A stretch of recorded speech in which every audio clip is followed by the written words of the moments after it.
Hey everyone, and welcome to another video. This is going to be all of my pickups for the last half of September, and all of my new books came in. So if you watched my previous pickup video for this month, I didn't really have any new manga that had been released, just because of, I guess, timing in regards to my mail. But I definitely have a lot to show off this time. Not just manga, some anime, and some art books as well, so I'm pretty excited. So I'll just get straight into it, and I hope you guys enjoy. So starting with art books, I actually got this book here, which is a collected art book of Haikyuu.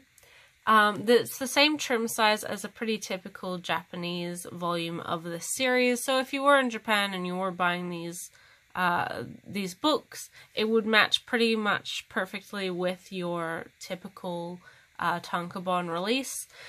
Inside, it's not a fan book, it is actually an art book. It's all full color artwork of all different characters, all different teams, and some really great stuff from all sorts of like calendars and various other promotional goods. You also have some of the colored pages that are featured in the back of manga, but they're black and white when they're in the printed form. Here they are actually colored.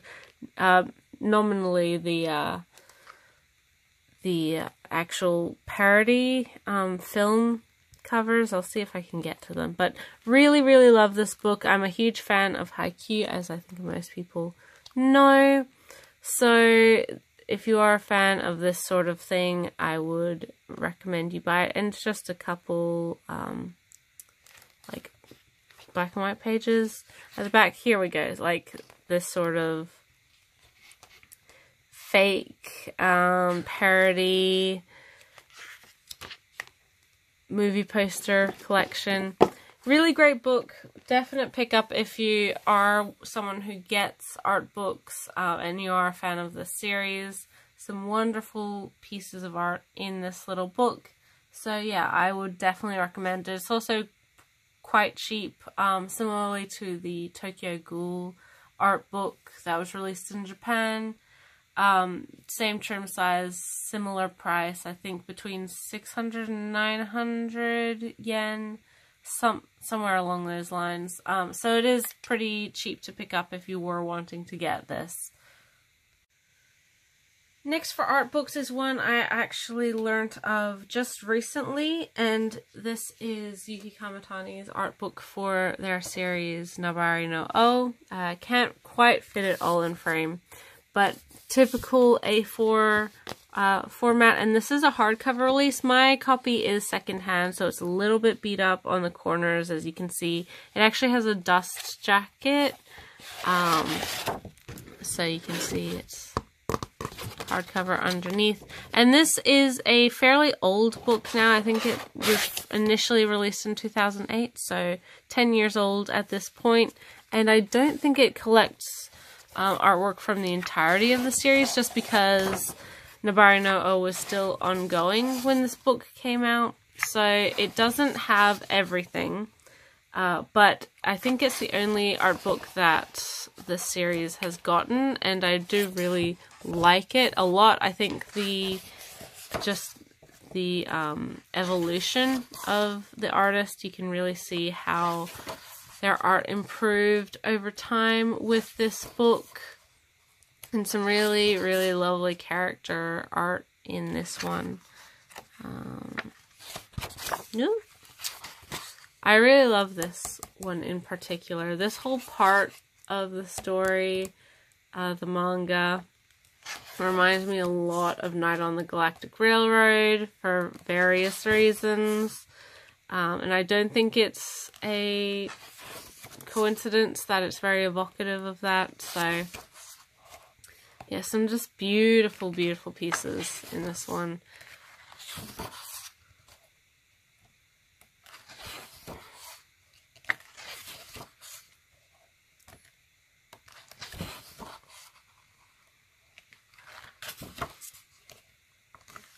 Another really great art book if you are a fan of this series. It's not too hard to find, especially in the secondhand market, and you don't mind a copy that's a little bit beat up. But I'm pretty sure you can get new copies still as well, so whichever you prefer. I think both are still available. And at the very back we have cover artwork for the volumes. I think it collects up to volume like 8. Yeah, you can also see like the spine artwork up here. So I think 8 volumes were out when this book was initially released of the 14 volume series. So we have a little over half sort of collected within the book. And then just sketches as at the back, as is pretty normal for art books. But yes, very, very lovely hardcover release for one of my new favorite series. If you've followed my channel over this year, I did just start reading it in the past couple months and have completed it since, and it's wonderful. Definitely a series that flew under a lot of people's radar, I think, including my own. But it's just a really, really, really interesting, unusual shonen action series, and definitely want to pick up if you are a fan of the mangaka's other work, which is going to be released by 7 Seas in the future, that being Shimonami Tasagare. So yeah, that might give you an indication a little bit of the sort of type of writing and style within Nabari no O, and if that interests you, maybe check it out. But a wonderful series, and I'm so glad to have this art book. Finally, for art books, we have a Reiko Shimizu art book. This is the Aria one. She does have quite a few art books out, and for anyone unfamiliar with this mangaka, I believe only her Moonchild manga has been released in English, although she does have some other fairly popular series in Japan. I really, really love her art. I think there's such a beautiful attention to detail, and everything seems so light and sort of weightless within her artwork. Really, really nice pieces. There's quite a bit of Moonchild art in this particular book, which is good for me because I really do enjoy the manga a lot. It's an interesting sci-fi shoujo for anyone unfamiliar with it. And I am hoping to get more of her art books in the future. I don't really know when, but just with how nice this particular book is, it's definitely shifting higher on my priorities list whenever I pick up some more art books, which won't be immediately, I don't think, but yeah, definitely happy with this book and would love to have more of her artwork in my collection.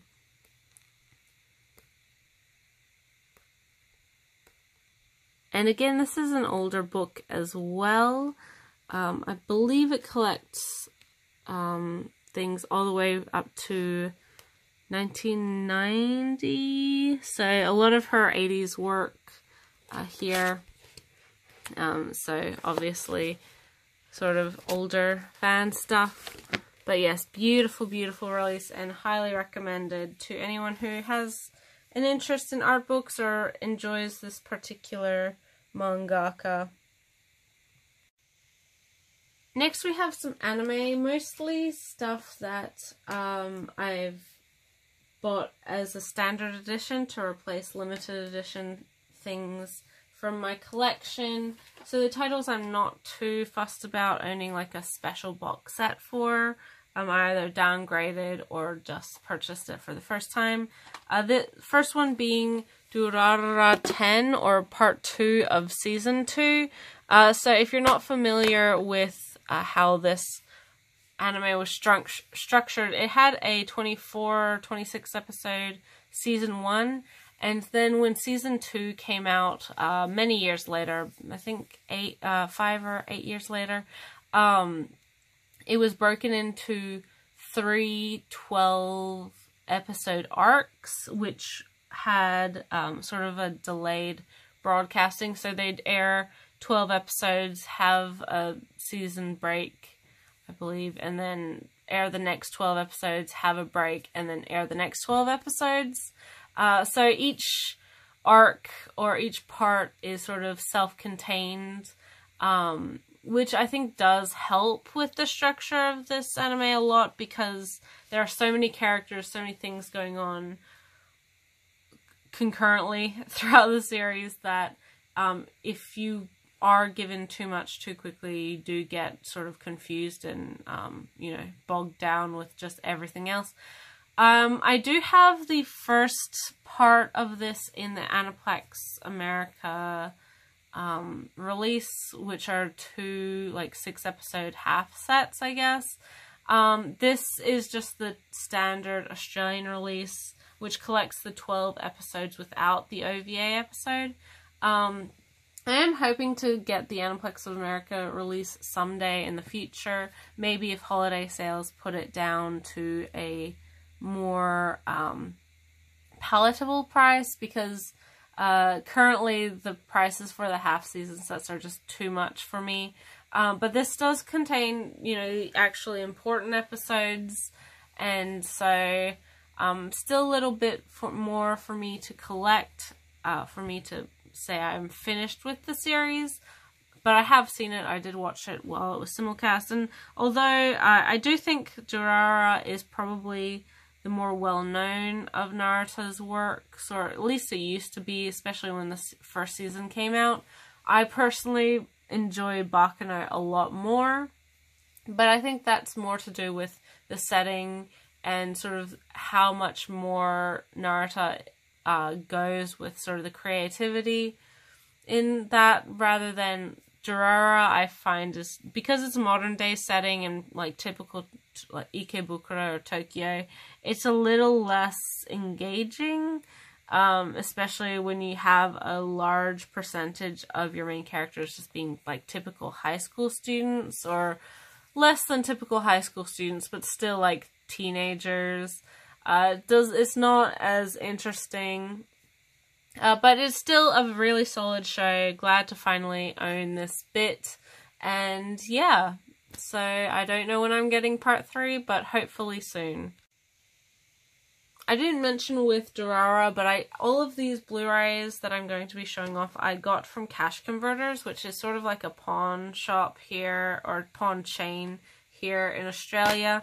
So the next parts, or the next things I'm going to show, are things that I previously owned in a limited edition, but wasn't really happy with it. So I had made the decision that I was going to buy them standard, and the fact that I found them for cheap from Cash Converters just meant that I bought them sooner rather than later.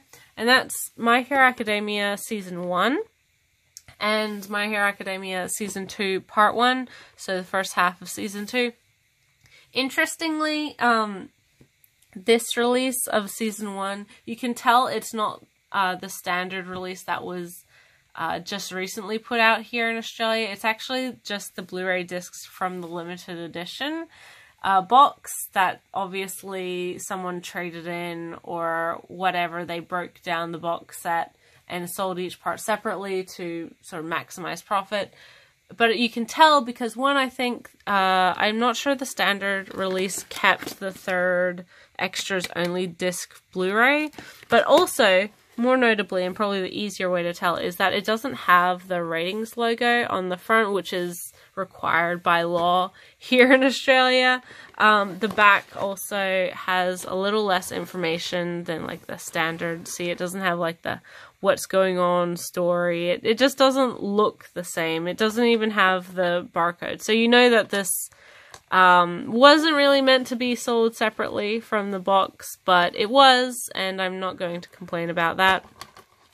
as I've mentioned before in regards to My Hero Academia, that the limited edition sets for this series are ridiculous. The Australian release, as well as the first season, or the UK release, did follow the US Funimation release with a very large box with a lot of physical extras that take up a lot of room on the shelf.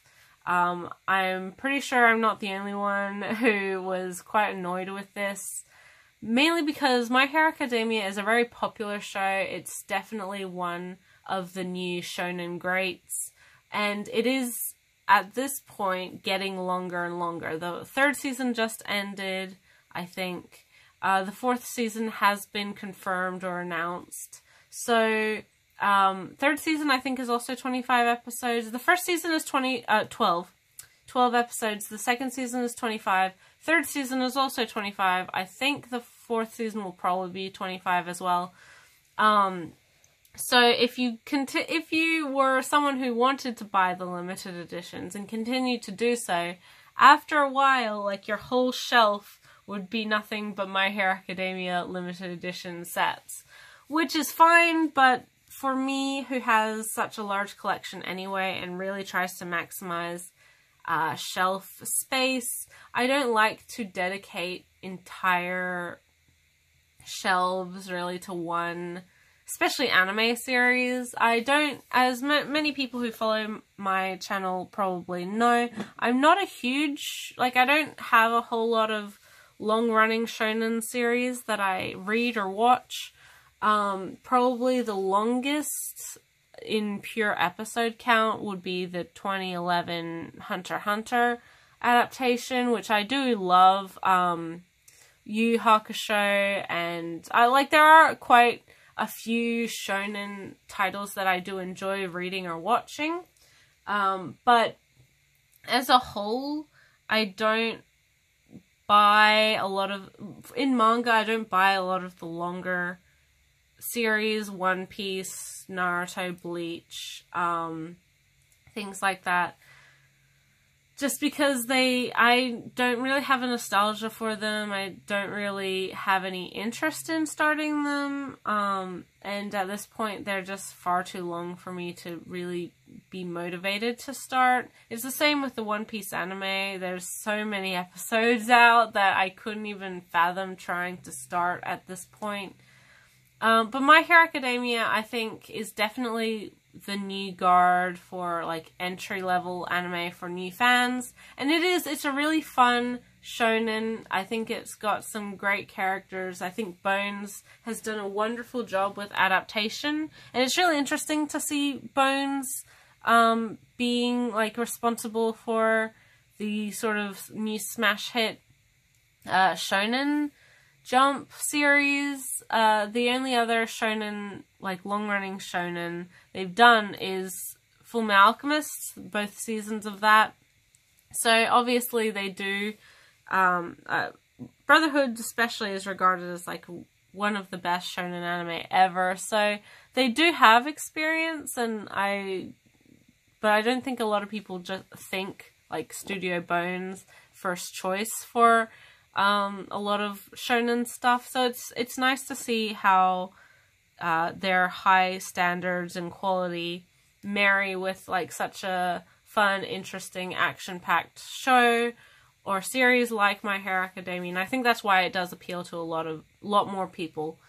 But yeah, these two sets were way below retail. Picked them up. And I'm happy to have them because I do really like this show, but I don't want to have, like, 15 boxes by the end of it. I'd prefer just, you know, however many single cases like this, to fit onto a shelf. So, yeah, it's not anything new, and I've spoken about My Hero Academia before, but I'm glad to have these parts in my collection in a format that I'm happier to have within the shelf and collection itself. Next up is another, like, air quotes, downgrade to just standard format, and that is Fate Stay Night Unlimited Blade Works Volume 1. So the first 12 episodes of the affordable Unlimited Blade Works anime. Again, I don't know if I've mentioned this, but I don't really follow the Fate franchise a huge amount. Similarly with Clamp, it's just the universe itself and like all these crossovers and things and spin-offs. It just gets way too convoluted for me, so I haven't seen like,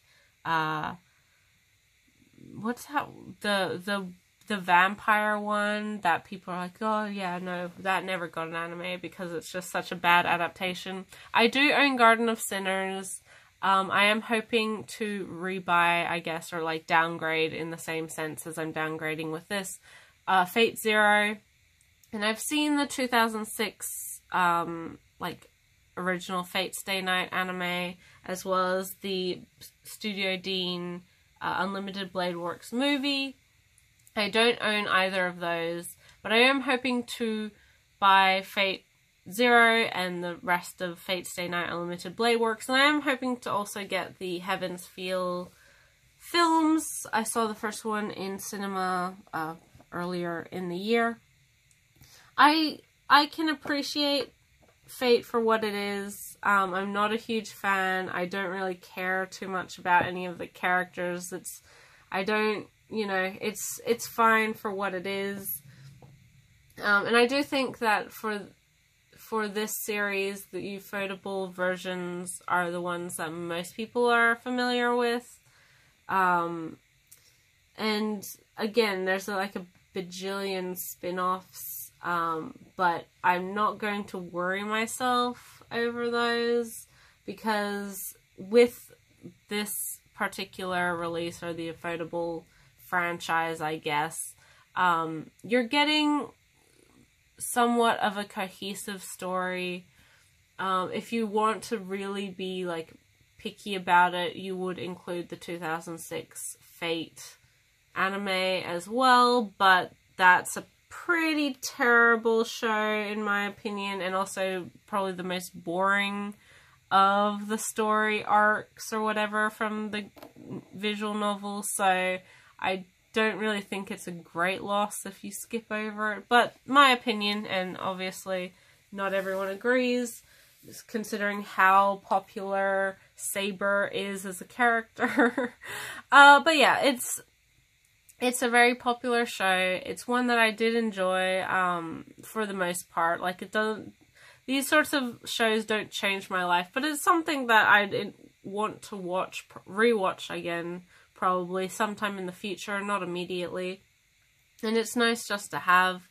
So yeah, it was, again, cheap. I found it at Cash Converters for way below retail, and just decided that it was probably a good time to buy it then, rather than, skip over it, and then when I did want to buy it, have to settle for like a more expensive price. So yeah, it was more timing than anything else for me getting this particular Blu-ray set. And finally, this is something I also got from Cash Converters, but it was new. It was still sealed, and I don't really know a huge amount about this series, aside from that it's got really good, or like a generally positive opinion from a lot of people, and I do know this set in particular is quite rare, so I was like, oh, this is interesting to find for very, very cheap. And I am going to sort of talk a little bit more about this series later on in the video, so that might be a bit of a spoiler, but I got set 4 of Kakaishi. This is the Viz Media DVD set. So this is the last 12, 13 episodes of the series, so you can see episodes 40 to 52. And this is a shonen anime sort of battle fighter series. I don't know a huge amount about the series itself, well, but as I said, it's fairly well liked. despite not being like incredibly popular. From everyone that I've heard having read it, or watched it, it has some pretty great character writing. It has a pretty interesting like supernatural or mythology based setting, or at least setup, which is something I always enjoy and why it appeals to my interests. And it's also fairly, not subdued, that's not really the right word, but it does have a lot of quiet moments in it, which I think for some shonen manga, anime, they don't have that breathability and that time to rest between events. You know, generally shonen series really fight to be like, oh, we have to one-up ourselves again. We have to fight the next most powerful thing. We have to be the next most powerful whoever. Whereas this really doesn't, from what I've heard, again, I might be completely wrong on this, it does have elements of like, okay, it's a shonen battle type manga, but it does have a lot more room for characters to quietly interact and self-reflect and have more emotional or emotion-based growth, rather than like strength-based growth.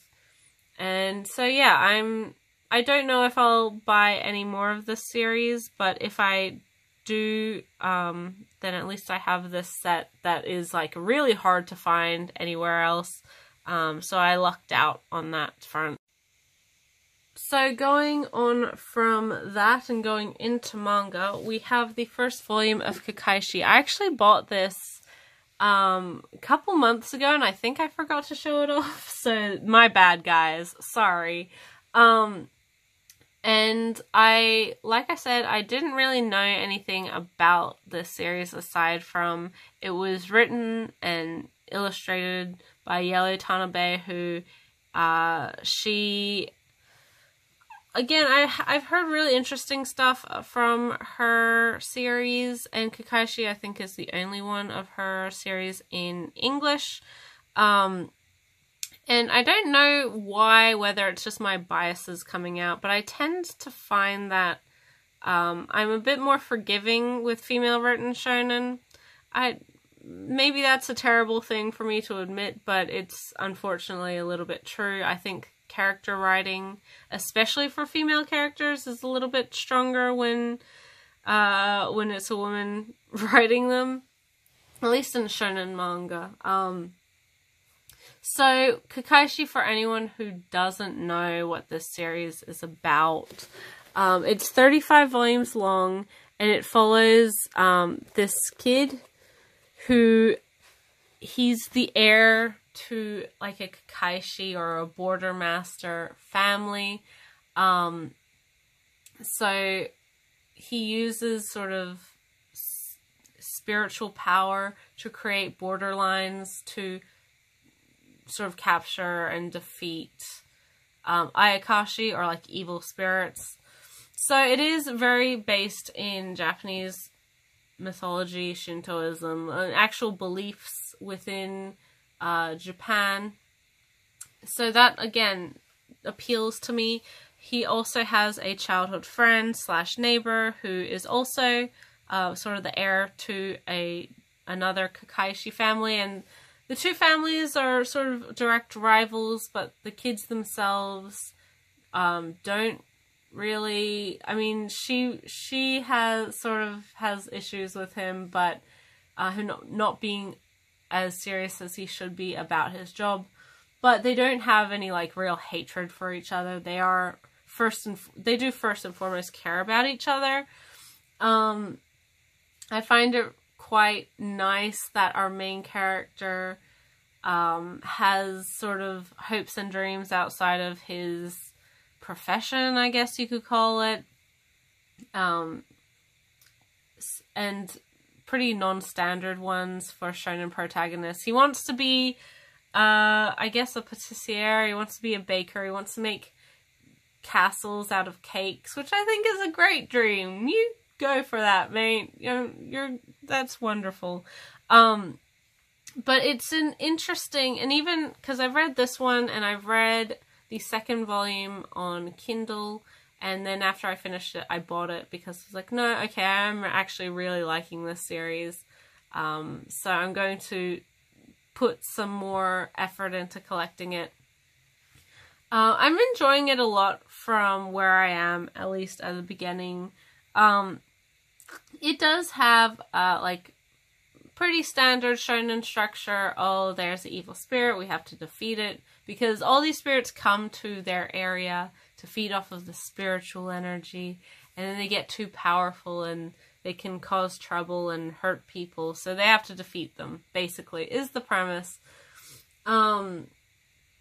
We don't really have a huge amount of, like, a antagonist yet, at least in the 2 volumes that I've read so far, but it is 35 volumes long, so I'm sure something will start happening in regards to that.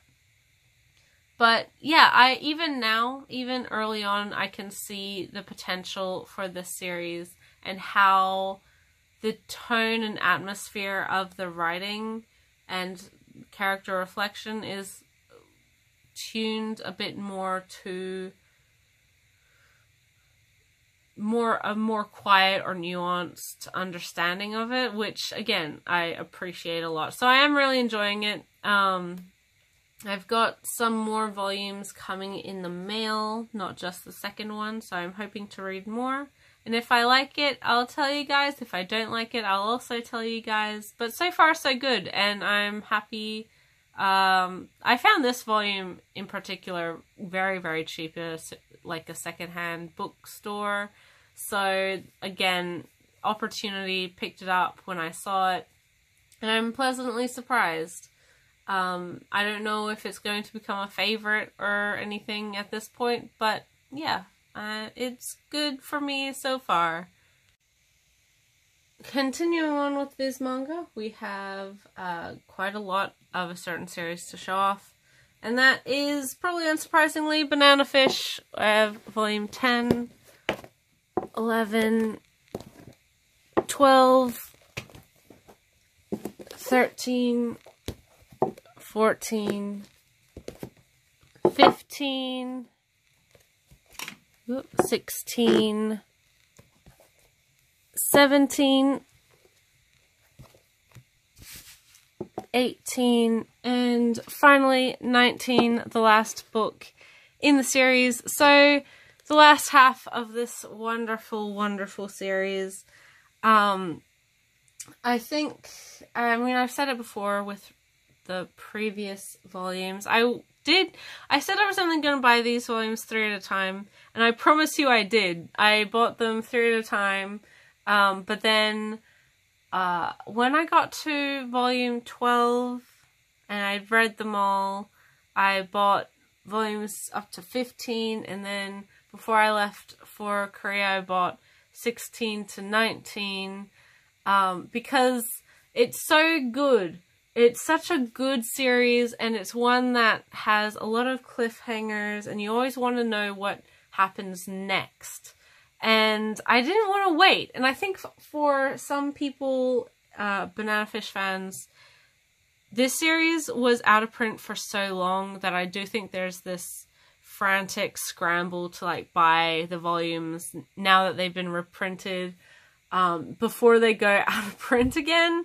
I don't know if Viz would let them go out of print all that quickly right now, especially with how popular the anime seems to be. But I do think that fans are a little bit burnt on, the not having such a wonderful, influential series in print for so long, that you do just want to have it all to finish your collection so you can say you can have this wonderful series.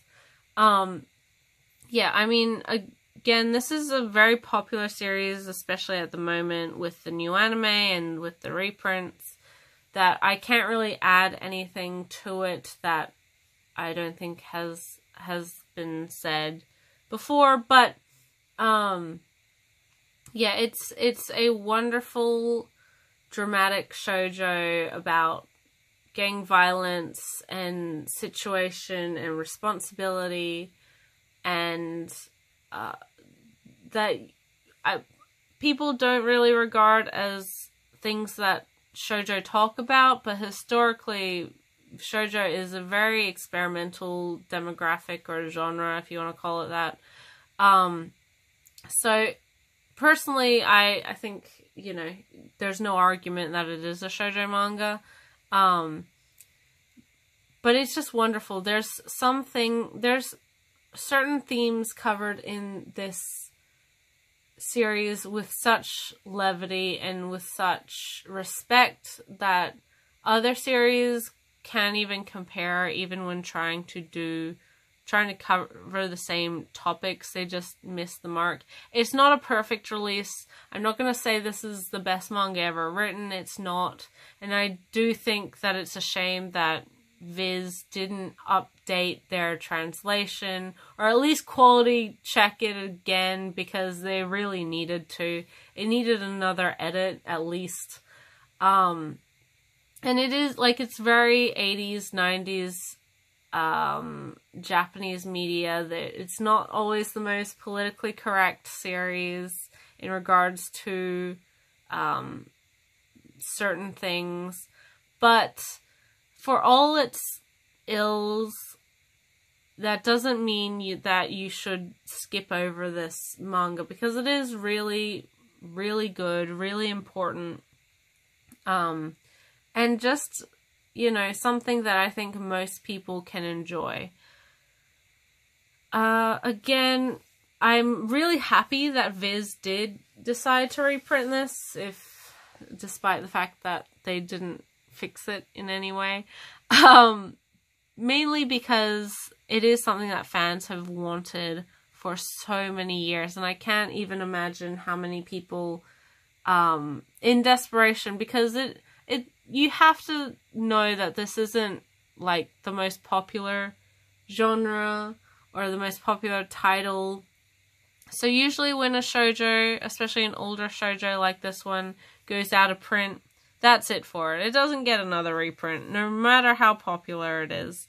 So I do think some people bought sets or part sets in desperation, because there really didn't seem to be much hope on the horizon for this series. So I'm incredibly thankful that we have gotten this new anime. And the new anime, for anyone who isn't watching it, is really, really good. I know that Amazon Prime, like, streaming is not always feasible for everybody, but Studio Mappa is doing a great job. Even though it is a modernized setting, most of the themes, or all of the themes, the most important parts of this manga are still maintained, and you can tell that people who respect the source material and want to do it justice are working on this series. It's not just like another well, you know, gotta capitalize on popular trope or popular franchise right now.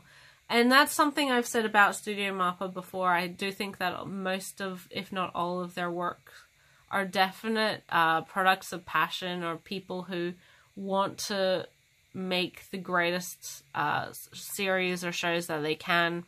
And Banana Fish, at least so far, has also mirrored a lot of that hope and a lot of that professionalism, I guess. But yeah, Banana Fish, 10 to 19. Yeah, 10 to 19. So a lot of volumes there. I've only read up to 12 or 13 so far, because the rest hadn't gotten to me before I left for Korea, but I'll be sure to read the rest of them soon. Yeah, just really, really, really happy to finally have these books in my possession.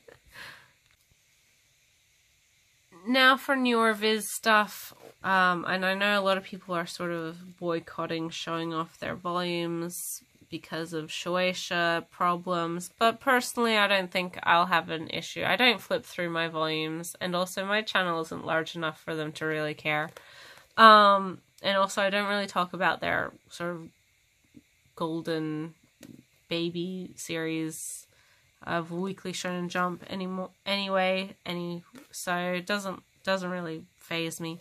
But next is Golden Kamuy Volume 6. Again, another series I don't think needs much explanation. A lot of people are buying and enjoying this pretty fun seinen.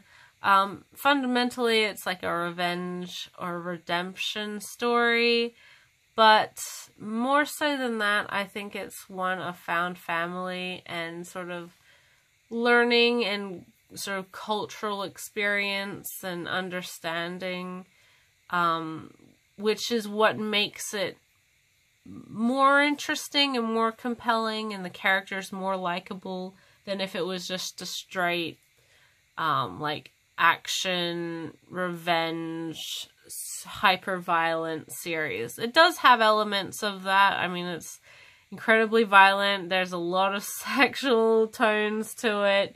But it does have a sense of humor. It does have some really wonderful, like, found family themes. And this meeting of cultures that makes it so much more compelling, in my opinion at least. So, yeah, Golden Kamuy, great series. I personally didn't think the anime was great. I you know, it was fine for what it was. But if you enjoyed the anime, then check out the manga, because it's just as good, if not better. Yeah, not much to say aside from that, but, you know, if you're looking for a good newish title, check out Golden Kamuy. More new viz, we have the most recent volume of Haikyuu, volume 27. With my favorite character on the cover. I love this series. I've said it before. I've said it 26 times before. Really fun, you know, school sports shonen. And I think Haikyuu, out of all of the new sports series, is definitely the one with the most impact on the Western audience and has influenced people the most in sort of trying and enjoying this new genre, especially manga based.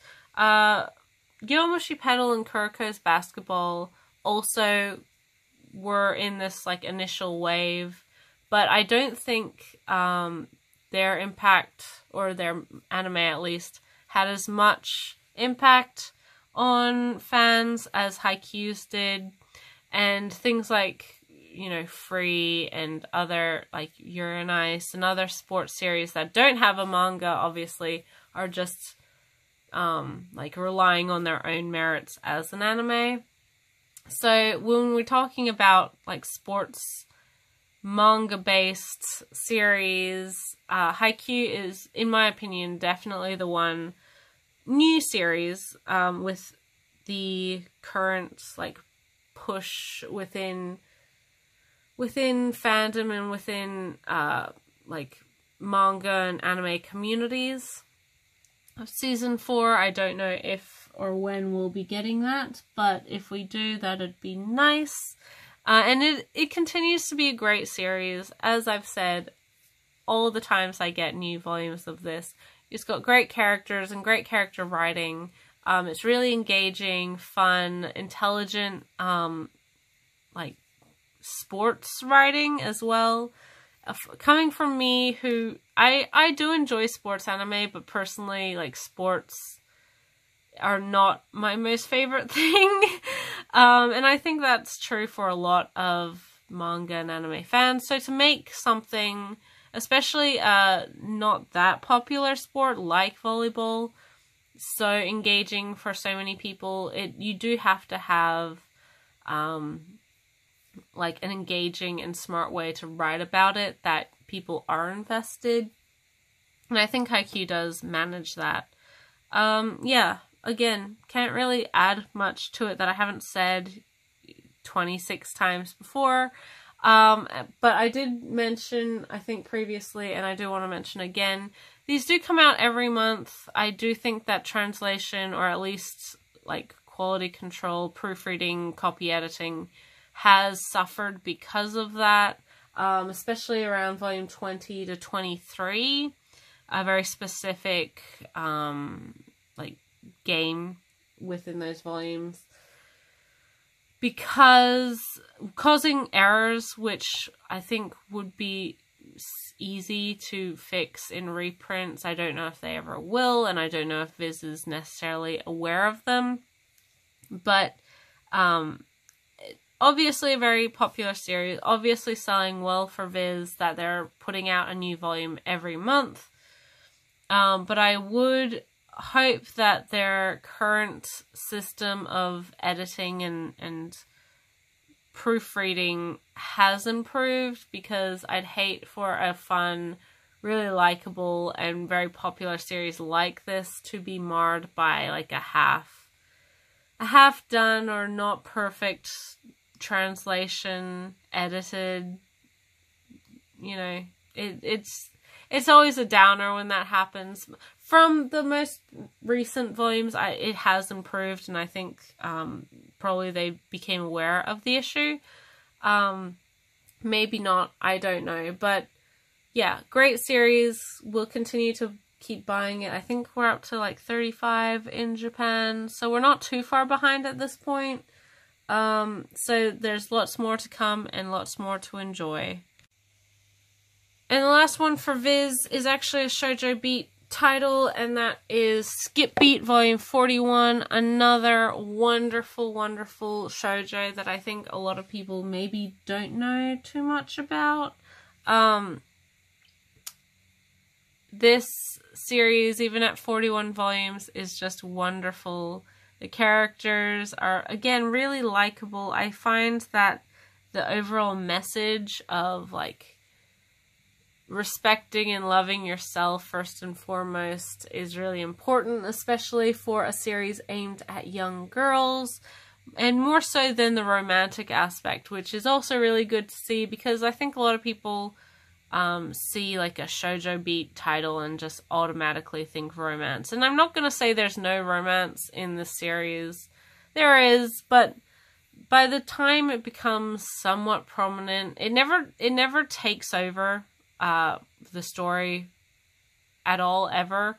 At least not at 41 volumes, it still hasn't.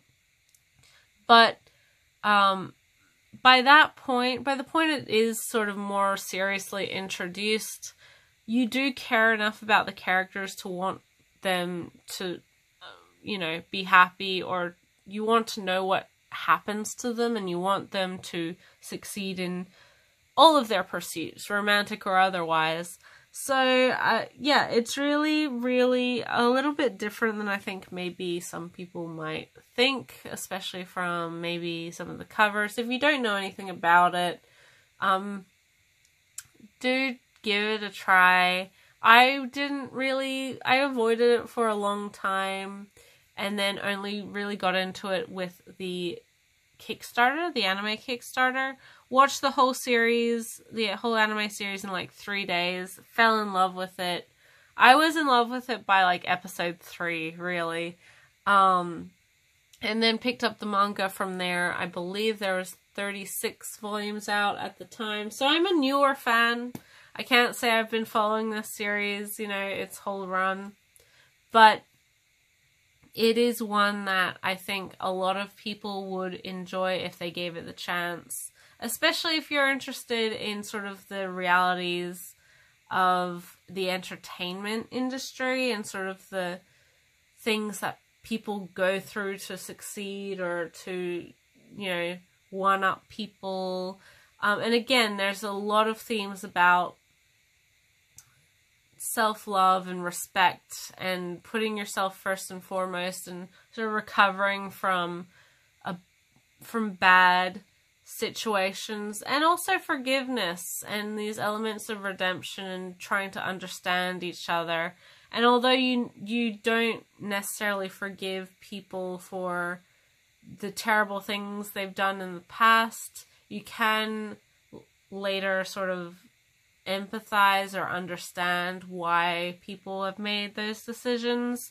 It's a really, really, really great series. Funny, really funny. I think Nakamura has some great comedic expression in these series, and she's not afraid to make her characters look goofy or like over the top reactionary. It's really good. She has a really, really great sense of humor and comedic timing, and that's a hard thing to do. So Skip Beat, wonderful series. If you haven't tried it, check it out. But if you have tried it, I'm sure you know what I mean.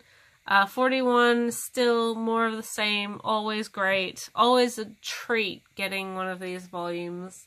And I don't know when or if this series will wrap up in the future, but it'll be a sad day when it's over. It's actually currently the longest series I have in my collection at 41 volumes. So, who knows? At this point, it could be the longest series I've collected, full stop, ever. Well, because who knows what's happening with Hunter x Hunter. And My Hero Academia and those sorts of things, I'm sure will be longer at some point. But right now, Skip Beat is where it's at for me. Another older title, we have Volume 6 of With the Light, Raising an Autistic Child. I've spoken about this series before. I currently have 1, 4, and 8, and then now 6. I do have the other volumes ordered and paid for and either sent to my proxy or on their way to me, hopefully sometime in the future. But this is a really, really wonderful, sort of, it's an educational manga, sort of. It seems like an autobiographical series. It's not. From what I understand, Keiko Tobe doesn't have, or didn't have, a child with autism, but you could definitely see how somebody who had this lived experience would write this type of story. And it is about a mother who has a son who she later, pretty early on in his life actually, she finds out has autism, or is on the autism spectrum. And from that, it's really about how family and how parents sort of have to adjust to the needs of having an autistic family member. And it's never in the sense that autism is a bad thing or that it needs to be fixed or solved.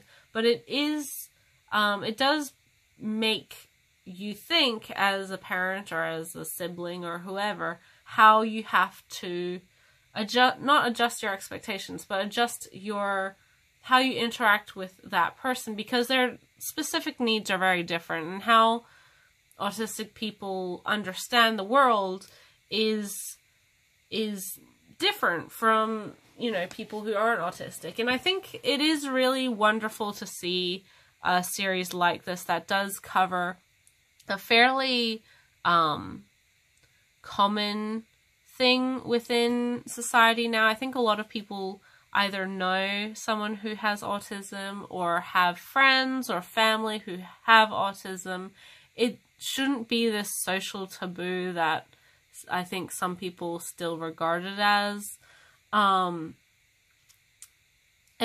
as I said, it's written very respectfully, and it doesn't treat autism or this woman's son like an anomaly or something that needs to be, corrected, or that there's anything inherently wrong with autism, which is really good. Like, really, really good to see. It's a wonderful, wonderful, really warm, kind-hearted manga about family and about acceptance and about, you know, all these different things. And it is, and I mentioned this before with when I picked up other volumes of this, but it was unfortunately left somewhat unfinished. Keiko Tobe did pass away before she finished the series.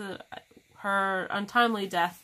She was able to finish sort of names or storyboard-esque drafts of the final chapters, or to give the series somewhat of a conclusion. So the 8th volume is very rough in that sense. It is the collected versions of those names to give the story closure rather than ending it, you know, somewhat haphazardly. But it is such a sad thing that this story didn't really get to finish itself to the potential that I'm sure that Tobe wanted to give it. But in saying that, it is definitely one to try and find if you are interested in, but it is hard to find. Pretty much every volume is out of print. I think volume 6 and volumes 1 or 2 are still in print, but most of the other ones are out of print and getting harder and harder to find. Yeah,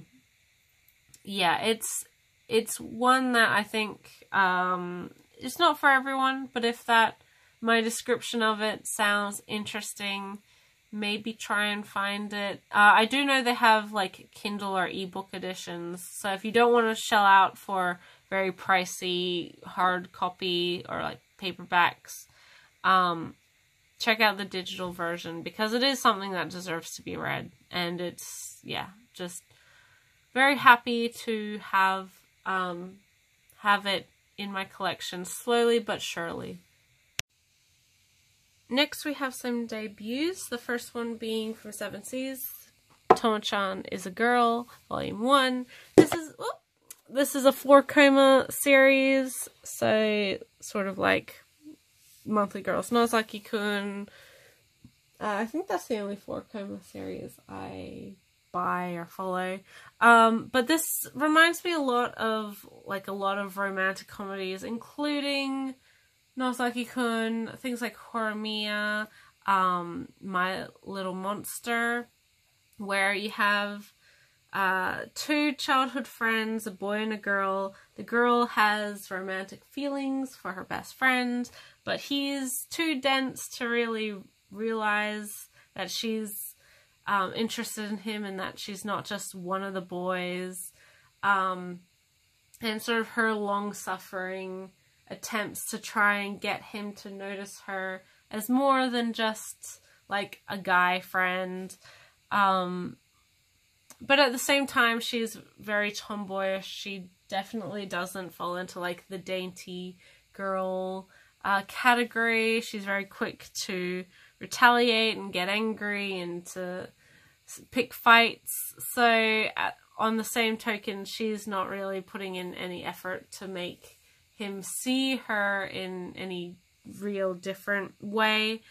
But like with most of these stories or most of these setups, our male character isn't quite so dense as our female character thinks, and it's pretty obvious that he has at least some interest in her. And our female friend of the 2 characters is really the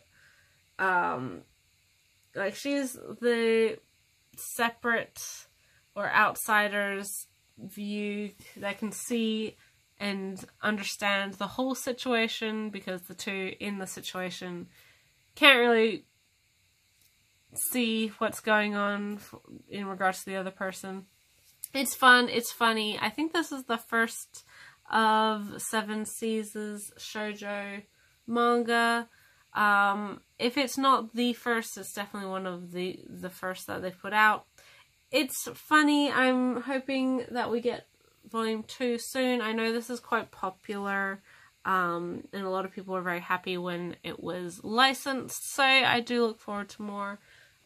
Yeah, not really much to say about this one, but if you're liking rom-coms like high school, set, romantic comedy shoujos, then this is probably one for you to check out, especially if you like things like Monthly Girls Nozaki-kun or Osama Teacher or Horimiya or My Little Monster, those types of stories. This is probably one for you to check out. And finally, we have our last debut, and that is Vertical's Volume 1 of The Delinquent Housewife by Nemu Yoko. This is a seinen series about a young woman who's kind of married into the family. They haven't officially she hasn't officially been put into the family registry yet, but I believe they've had a ceremony and everything. But she's going to meet her in-laws for the first time, so her husband's mother, grandfather, and his two younger siblings. And so they go to be introduced, and they sort of start living there for a little while. Whilst they're there, her husband leaves for a business trip, which ends up turning into like a soul-searching, find-yourself trip in Singapore. And so she's left alone with his family. And unfortunately for her, she's not everything that she's put herself out to be. She really doesn't have any skills as a homemaker or what you would expect from someone who's going to be a wife. She can't really cook, she can't clean, she doesn't have a job either, so she really isn't what a lot of people would think of as like a good wife. But she doesn't want to disappoint her in-laws, so she pretends that she has a job, she pretends she can cook and clean and do laundry and everything else. But really, she's a bit of a delinquent. She hangs out with her girlfriends and they complain about their boyfriends and partners, and they smoke and drink and have fun, and karaoke. And they used to be delinquents when they were in high school. Not so much anymore, but she certainly hasn't fully graduated from that personality. And so she's trying to hide who she really is from her husband's family. Her brother-in-law, her husband's younger brother, finds out the truth and sort of takes it upon himself to help her hide her secret, but also improve and try to become a better, improve herself. It's only a 4-volume series, which I think is actually better. I think this premise could go one of two ways, and there's a lot of potential for good, and I think it's really well written. But I do think that if it was any longer than 4 or 5 volumes, that it would outstay its welcome, and it would just get pretty repetitive and not really necessary to be that long. In particular, the art style reminded me a lot of things like Bunny Drop and Princess Jellyfish. I don't quite know why, but I did like it a lot. This book is actually really high quality as well. There are color pages at the beginning, which are really like high quality cardstock. I don't know why they are, but it's a really, really nice book. It also has a color page midway through the book. There we go. But yeah, it's a cute, fun story with a lot of potential. I'm hoping that we'll see our main character improve a lot with herself as a person, but also her in-laws, especially her mother-in-law, and herself sort of growing to accept who she is as a person rather than the person she pretends to be. I think that's a pretty typical thing to expect from this sort of story. Not always what happens, but I'm fairly hopeful, and from what I've heard, this is a very well-received manga in Japan, so that's always a good sign. So yeah, I really liked this first volume. I'm looking forward to more, and yeah, another great series from Vertical, at least so far.